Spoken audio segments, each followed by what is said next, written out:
He's back. Our good friend Connor Pay checking in as he has begun his professional football journey, preparing for a future in the NFL. We'll get his thoughts on how things are going early on in that process, but more importantly, look back at the Colorado game and also maybe a little bit of a reflection of his BYU time overall. A whole lot to get to, and let's waste no more time and get right to it right here on Locked On Cougars.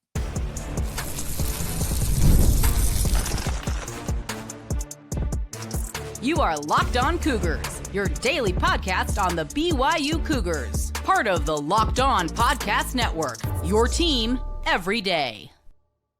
What's up, everybody? I'm Jake Hatch, your host here on Locked On Cougars, resident BYU insider. Thank you for making Locked On Cougars your first listen of the day, and more importantly, thank you to all of you who are everydayers with us right here on your original daily podcast focused on the BYU Cougars. Today's show is brought to you by our friends over at FanDuel. The NFL playoffs are better with FanDuel. New customers can bet $5 and get $200 in bonus bets, guaranteed win or lose. Visit FanDuel.com to get started today. Pleased to welcome in now, I guess I should say former BYU team captain, but a good friend of the podcast, Connor Pay. Connor, have you ever had that dream a lot of guys who serve missions for the Church of Jesus Christ of Latter-day Saints have had of you being back on your mission suddenly and you're like, whoa, what just happened here? Have you ever had that dream? Yeah, of course, many times. Okay, so I bring that up because here's the thing. BYU is going to need you back. And you're probably asking why, but Lane Kiffin, none other than Lane Kiffin, Ole Miss head coach, there was some chatter online about BYU and Ole Miss maybe matching up in a special matchup of a quote-unquote best of the rest matchup after they smashed Duke. And Lane Kiffin responded to a tweet from Reddit College Football and said, spot the ball. He wants the smoke, Connor. You want the smoke? I'm in. You'll fly back for that one if they can pull it off? For sure. I figured you might, and obviously that's a big talking point. But I guess more importantly, how are things for you? You are down in Georgia, officially getting ready for your next step in your playing career. Give us a feel of how things look right now, even if you may not be playing another down in the BYU uniform. Yeah, no, it's been fun to be out here and doing football full time. You know, as my job.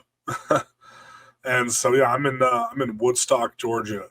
It's about 30 minutes north of Atlanta at a facility called Velocity Athlete Development. So I'll be here over the next 8 weeks prepping for all the pro day events and also doing a bunch of O-line training. They're kind of a O-line training based business. That's how they began, and then they've kind of expanded into pre-draft prep too. So it's a great facility. I'm having a blast. Now, how did you settle on ending up there? Was it a facility you had targeted? Is this something your agent arranged for you? How did you end up getting down to Georgia? So interestingly enough, facilities sometimes recruit like agents do now. Okay. And so Velocity reached out to me probably about 8 or 9 months ago. Okay. And just wanted to get on some Zoom calls and kind of introduce themselves to me.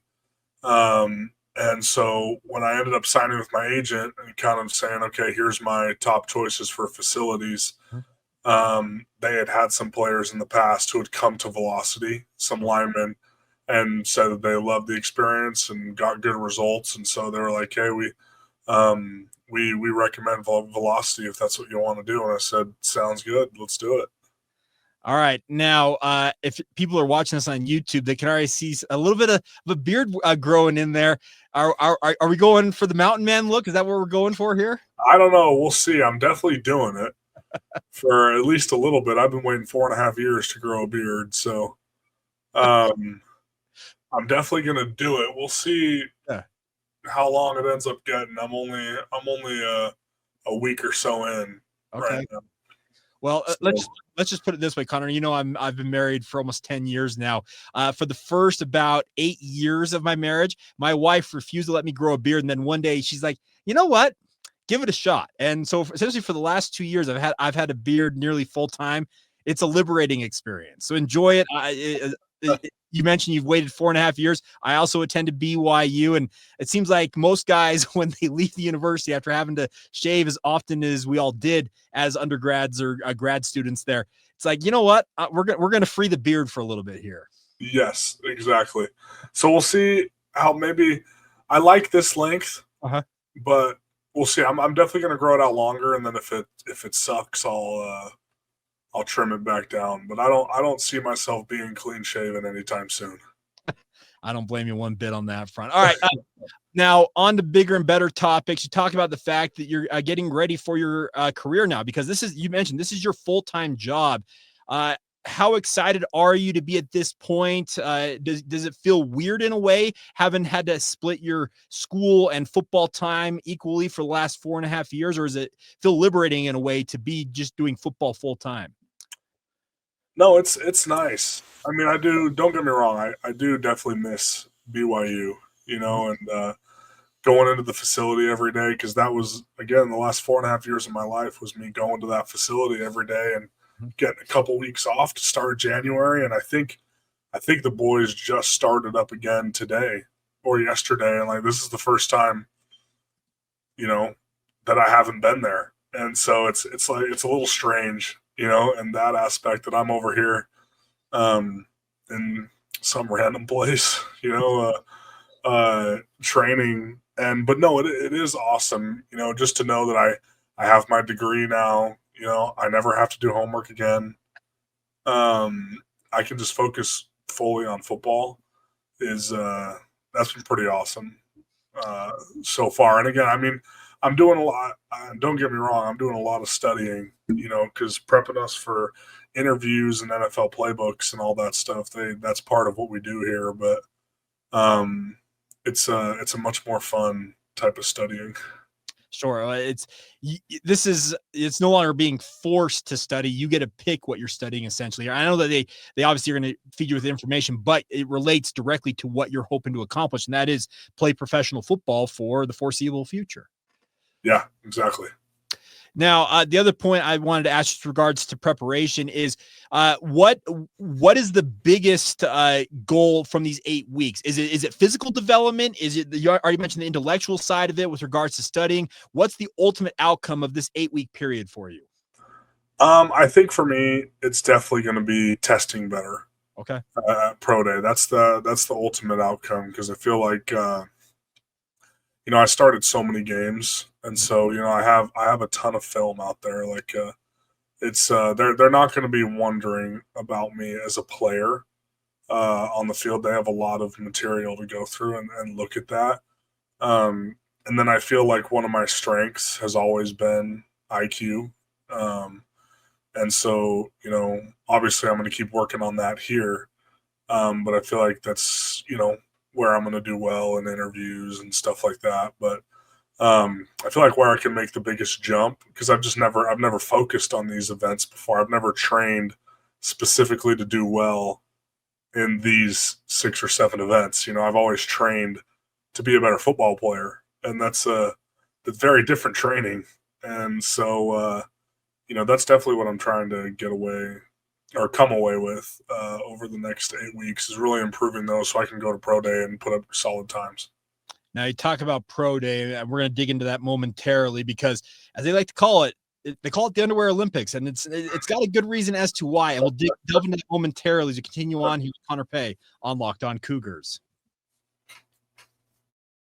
Today's show is brought to you by our friends over at Intuit TurboTax. Are you tired of the endless waiting, wondering, and worrying about your taxes, my friends? Well, now that's a thing of the past. You see, taxes don't need to be complicated or stressful. TurboTax is here to change the game by matching you with a TurboTax expert who can get to work on your return right away. No more waiting for answers. No more wondering if you're missing out on deductions. Whether you've got 1 form or 20, TurboTax expert give your taxes their undivided attention while you get real-time updates on their progress, so you can focus on what really matters. You want to lift a finger, but you always get that peace of mind knowing that your taxes are being handled by the pros. Ready for stress-free taxes and most money back guaranteed? Head over to turbotax.com. That's turbotax.com and get started today and get matched with your expert who's ready to take your taxes off your plate so you can focus on your day. Only available with TurboTax live service, real-time updates only in the iOS mobile app. See guarantee details at turbotax.com/guarantees. Once again, get started today at turbotax.com. Thank you once again for making Locked On Cougars your first listen of the day. Jake Hatch here, across from me digitally, even though we're separated by a couple thousand miles at this point, down in Woodstock, Georgia. Connor Pay, former BYU team captain and overall great friend of this podcast. Now, Connor, I mentioned that they call the combine slash pro days the underwear Olympics. And you mentioned the fact that it's a whole different level of training because you're specifically working on 10-yard splits in your 40-yard dash, benching that 225-pound bench press. There's a 3-cone drill. There's the standing long jump, the vertical leap. So it's more of, we're talking like track and field type stuff. And as an offensive lineman, that can be a very curious thing because, as you mentioned, you have a lot of tape. You got a long track record of being a very successful offensive lineman. So what are you looking forward to most? And which event are you looking forward to most when it comes to the combine type events? Ooh, I don't know if there's one that I'm most looking forward to. I hadn't thought about it that way. Yeah, I don't know. I'm kind of just excited to go do it. Okay. And just put up good times. That's the goal, right? I don't know if I have a favorite. It's kind of something that I just want to do well and get done. Sure. Now, I obviously threw this out to get questions from our insiders groups that we often do when we've had you on. And Laramie asked a question, so I'm going to flip it on its head here. And he asked this: what part about the combine slash pro day might scare him? Speaking of you, Connor. Might scare me. Mm-hmm. I don't know if there's anything that I'm necessarily scared of going into it, but obviously going out there and running runs, you run the risk of running a crappy time, whether you screw something up or maybe you just aren't good at that event. You know, it's a gigantic job interview.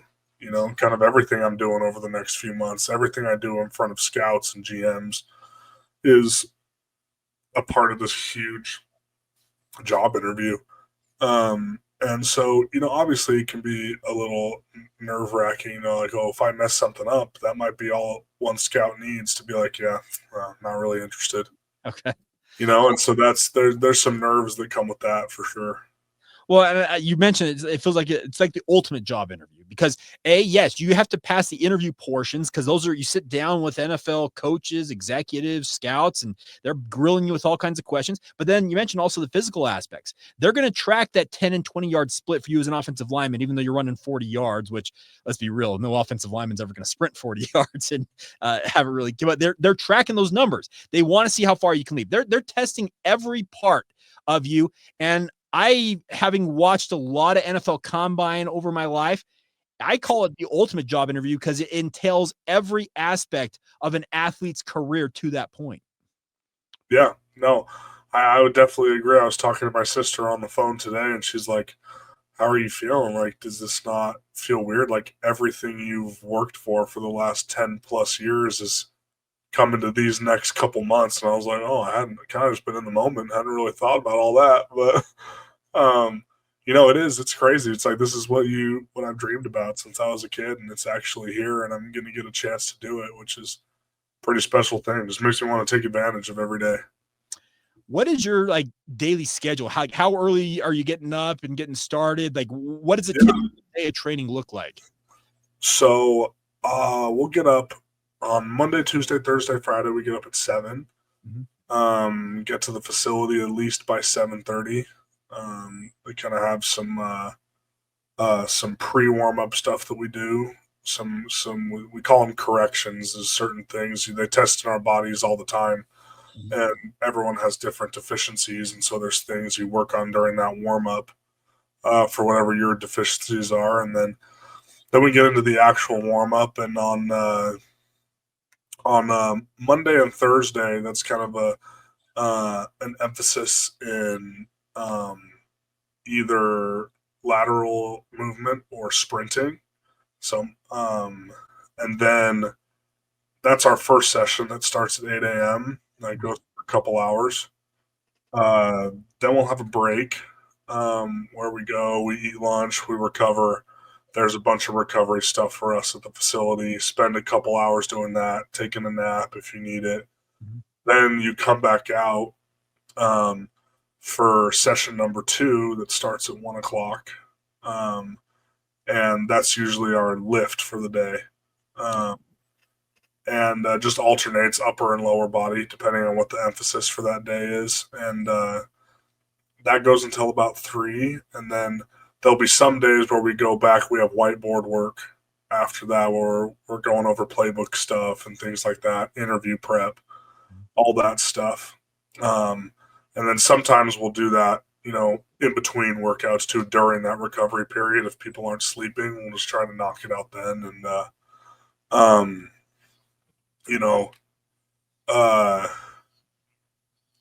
and then on certain days, we have position work mixed into. Okay. So on the recovery days, those are like our heavier position work days, like a couple hours of position work. But then on the other days, we're hammering kind of our legs and stuff so much that the position work will kind of be shorter, 30 minutes to an hour instead of a full couple hour session. And so, we're basically at the facility from 7 to 4, most days out here. And then we come back to the Airbnb we're staying in at night. And then on Wednesdays, Wednesday's a recovery day, so they let us sleep in a little bit. We don't have to be at the facility until about 9. Okay. And then we'll do position work, a couple hours of position work on a recovery day, and then they'll take us through about an hour of active recovery. And then the rest of the day is ours to do more recovery stuff, whether that's cold tub, sauna, hot tub, boots, all that stuff. There's PT in-house, and so, you can go and meet with the physical therapist, work on anything that's bugging you. And so it's basically what we're doing all day long. So it's legitimately a full-time job. 7 to 4. I think a lot of people can like it's the 8 to 5. It's literally a full 8 hours, and it's all devoted to you getting ready, as we've already talked about, for this upcoming job interview. And it's crazy. Yeah. But that shows the dedication you guys put into this. Obviously, there's an investment aspect to that because you got an agent who's representing you now, and they're obviously helping you out by footing the bill to get you through this training. It's a crazy, crazy time, but I think I'm speaking for everybody out there, Connor, and we're rooting up for you. I think the biggest thing is we're looking forward to seeing you go and take the next step in your career. I know a lot of Cougar fans are excited to see where you, Tyler Batty, Jacob Robinson, I could list an entire group of guys who are going to be taking the next step, but I think we're all rooting for you all to break through and show what you're capable of. But the last thing on the part of just your training here is when it comes to preparing for all of this, is there, what's the feedback like? Are you talking to your agent constantly? Are they kind of gauging things from talking to NFL teams and they're like the people associated with those teams? What's the feedback like? Are they essentially telling you, don't focus on that right now, focus on the training? Yeah, that's basically what they're saying. They're just saying, like, look, right now, NFL season's not over. Yeah. And so the GMs and everyone haven't really turned their heads fully into this realm yet. It's kind of mainly just the scouts. And they're like, let us handle all the behind the scenes work of talking to them. It's like, you just focus on your training and get great numbers out there. Cause then between pro day and the draft is where, I'll meet and be interviewed by every team. And so that's going to be my heavy window of interaction with the teams. And there's a little bit leading up to that and other things, but they're kind of more like, you just focus on what you can control, and that's your training right now. We'll handle the rest. Well, very cool. All right. We will wrap up this edition, a special edition with Connor Pay next with more of our listener questions. Got some good ones in here, obviously reflecting on the season that was for BYU, and we'll get to that momentarily right here on Locked On Cougars. Today's show is brought to you by our friends over at FanDuel. From big upsets to game-winning drives, the NFL playoffs are better with our friends at FanDuel because right now, new customers bet $5 and get $200 in bonus bets guaranteed. That's $200 in bonus bets, win or lose. There's no downside to that, my friends. FanDuel app gives you everything to place your bets, live bets, same-game parlays, and so much more. The NFL wildcard weekend always has got some crazy games, but I am still so focused. Despite all of the things going on in Southern California, with the LA Rams going into a matchup with a team like the Minnesota Vikings. I think Minnesota is primed for a deep run. Obviously, have to do that on Monday night in LA against the Rams. So check out every option available to you now, even if it's not just that game, by going to FanDuel.com to join today and get started with $200 in bonus bets. That's FanDuel.com to get started today. Make this playoff season unforgettable with FanDuel, an official sportsbook partner of the NFL. Thank you once again for making Locked On Cougars your first listen of the day. Appreciate all of you for being with us. If you've not done so already, join the Locked On Cougars Insider Group. It's the way you can ask questions to guys like Connor Pay here on the podcast. Click the link in the show notes below and join us today. Get a 2-week free trial before you owe anything on that. So join us on the Locked On Cougars Insider Group. All right, Connor. So the first question that came in from Ethan, and he said, can you ask Connor, because we haven't had a chance to really get a full recap from you, I guess more removed from the season. How do you feel looking back on that 11-2 campaign with a little bit of separation from the ultimate season ending? Really proud of it. I think it'll go down as one of the best seasons in BYU football history. Mm-hmm. There's only been a handful, a dozen or so 11-win teams, and none of them did it with a Power 5 schedule or Power 4 schedule, and we were able to do that. And so, that's just proud of the way the season went.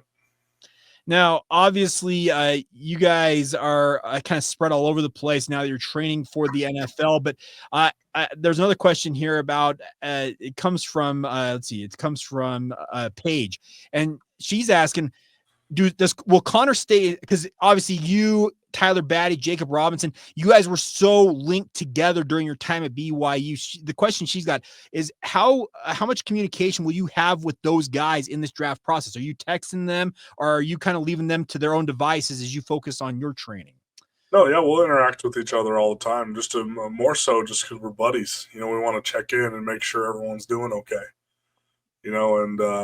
And obviously we're all going through this process for the first time together. And so asking each other questions, hey, what'd you do with this? What'd you do here? And, so no, definitely keeping tabs with those guys.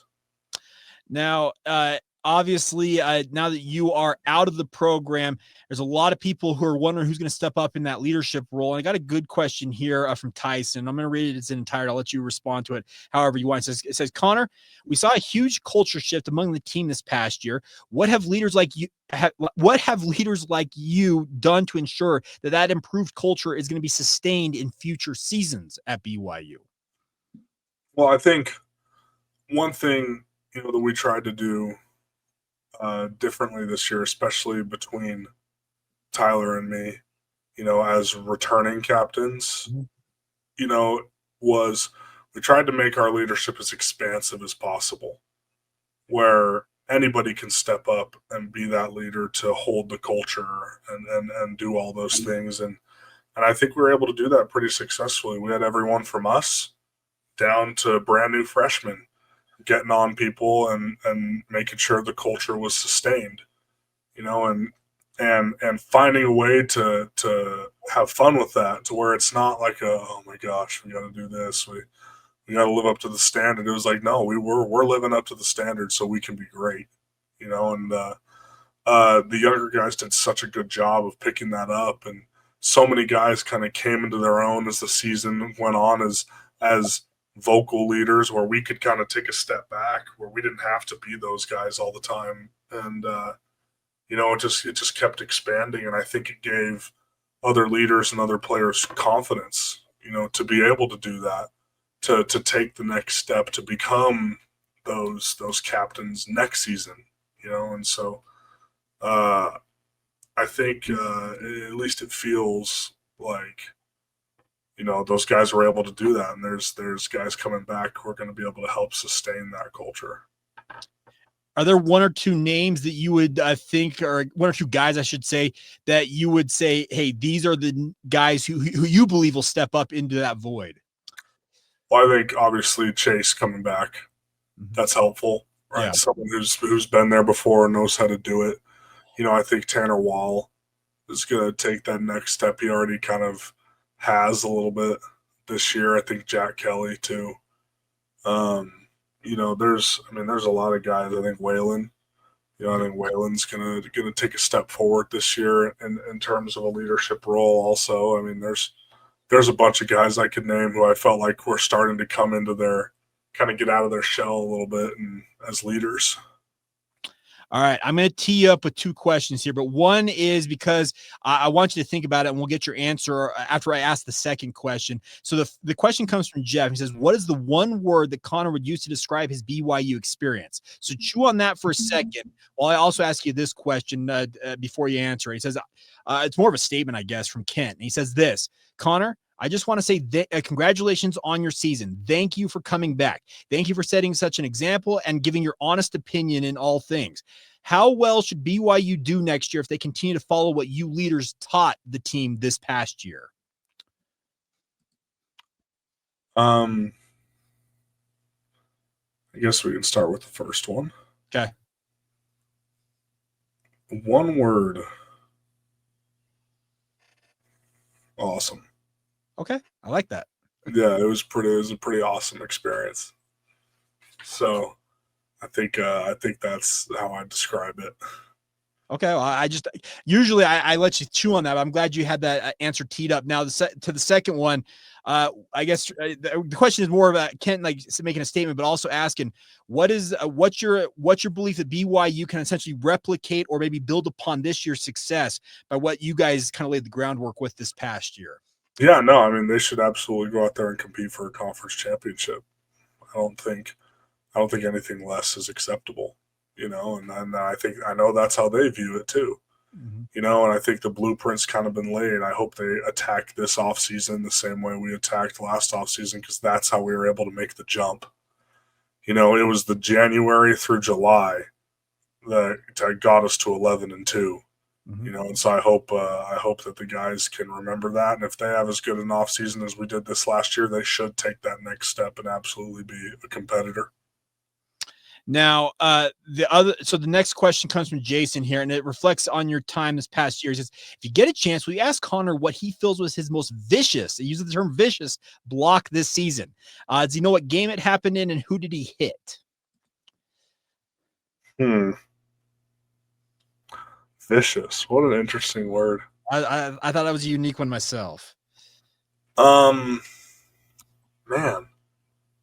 I know that there was a good one against Colorado that was circling or making the rounds on social media on the screen. I got one of their linebackers pretty good. Yeah, I may or may not have pulled the pin on that grenade and sent that out myself because I saw that. I'm like, hey, that's my guy right there. Did you? Yeah, I'm not the only one, but when I saw that play pop up on social media, yeah, Connor's going, he just blasted that dude. That poor linebacker got absolutely pummeled. I'm trying to remember if I saw yours. I'm sure I retweeted it or something if I saw it. But okay. Yeah, that was a good one. I know there was a couple in the run game where it's just like you sink into a D tackle or something or get a pancake block, and they're not always pancakes, but where you move someone very far away and you make the running back's life easier. I don't know. I think the Colorado one was very satisfying just because of everything surrounding that game. Sure. I wish it was a different person, but I think it was nice to get up there on a screen and have a chance to hit a linebacker like that when they're caught a little bit out of position. That's always fun. Okay, you talk about satisfying. Why so? Was there a certain player that was chirping or something that you wanted to get after? Oh, they all were. They were. It was all bark, no bite. Okay. No, I think it was just everything surrounding the week, how they acted like they were too cool and too good for us, and all the media surrounding it about how Colorado was going to destroy us and we can't hang because they have a top 5 pick and the Heisman Trophy winner. And it was just like, there was just so much circling that game that we were just so fed up, and just like, we've watched the film. These guys are not that good. And, and so it was, I'm pretty happy that we won the way we did. All right. Final question, Connor, and you may have an answer right out the front. I don't think you even considered this, but this question comes from David, and he says this: will you ask Connor for a recommended successor or two for you, speaking of myself, to bring on each week during the next season? Oh, on the Locked On? Yeah, on the podcast. Like I said, you may not have that answer, and you can hold it, and we can talk offline about it. But people want your genuine opinion about who's going to succeed you on this podcast. I will add, it'll be hard to top you. It'll be very frank up front.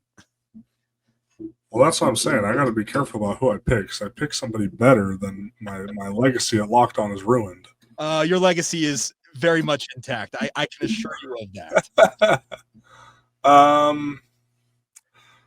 Dang, I don't know. Okay. It can be anybody. It doesn't have to be like my position or anything. Here's the thing. We've done 2 offensive linemen. We had Clark Barrington, and then we've had you for the past 2 years. So I guess I don't know who suggested Clark to you. That was boring. There was a family connection, a friend/family connection that led to that one. And it is. I love Clark. Yeah, he's boring when he gets in front of a camera. Oh. He ain't like that in real life. He's way more fun in real life.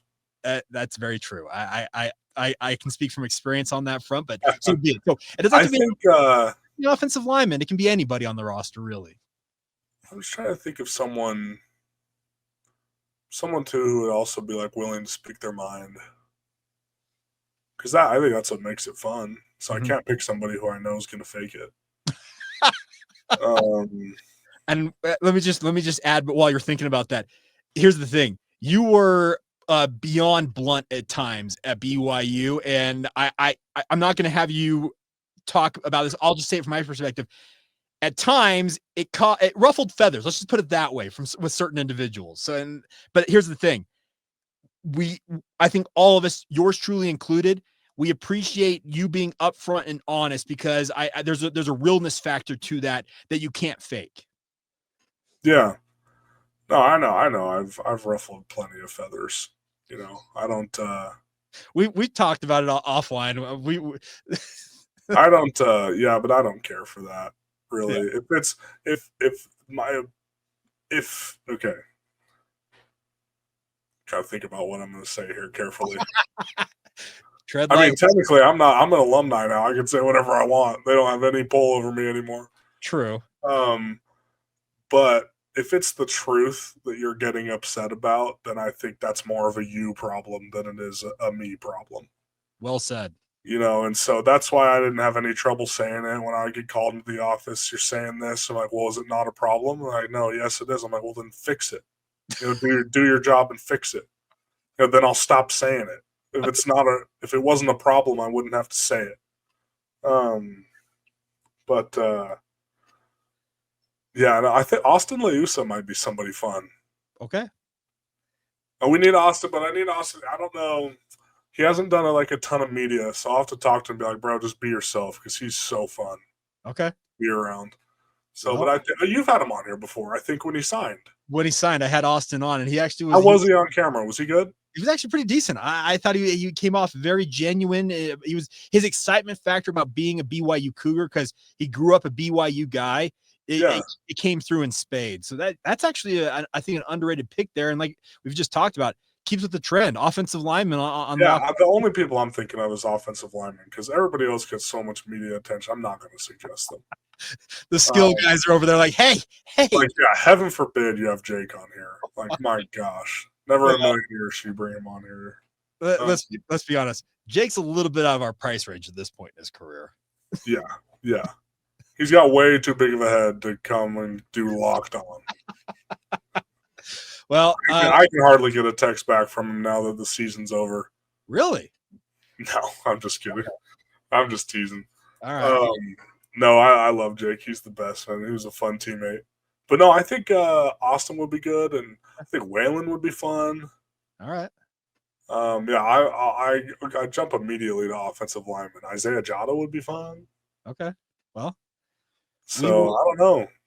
we will consider our options, as I like to say, and we'll obviously have an update as that goes along. But Connor, best of luck as you take these next steps into your professional career. It's now your job, and I think there's a lot of vested interest on this side of things with regards to Cougar fans watching you do your thing, and we wish you nothing but the best moving forward, and hopefully we'll be able to catch up with you at some point as the process continues here. All right?